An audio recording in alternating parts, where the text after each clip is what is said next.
we're going to talk about tempo and how to apply it to your training and the benefits.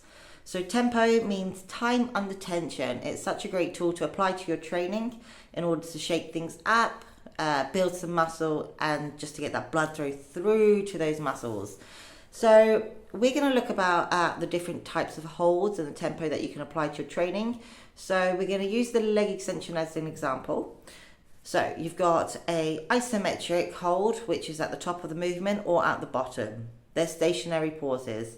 We've got a concentric, which is the movement up, and we've got an eccentric, which is a negative, which is the movement down.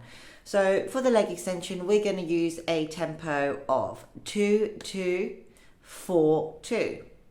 So we're going to do a 2-second concentric movement up. We're holding at the top, we're squeezing through our quads for 2 seconds. 1, 2. We're slowly lowering that weight down to 4 seconds for the eccentric, the negative part of the movement. 1, 2, 3, 4. And we're going to get another pause at the bottom before the plates touch. 1, 2. That's another isometric hold. When we're applying tempo into our training, we actually want to decrease the weight of the exercise that we usually would do if it was the normal 2, 2, 2, 2 tempo.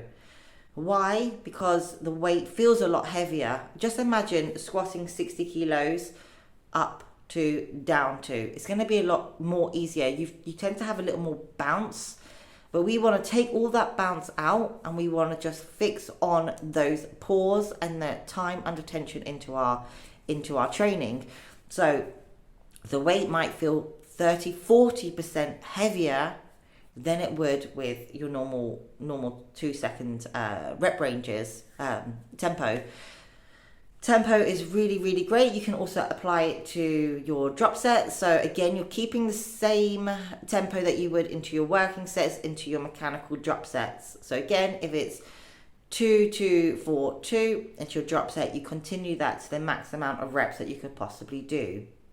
It's a great way of building up strength. It's a great way of building up muscle. It's super challenging and it's super fun. You can see a lot of people training in the gym that just kind of go through the motions. So I've seen a lot of people on the leg extension and they drive up to the concentric and the machine actually moves away from their feet. There's no control in that movement. That machine should be stuck to you like glue. That's a bounce. They're just throwing the weight up. And they're going just as quick on the way down. It's super important to get that mind to muscle connection, and tempo training will allow that to happen.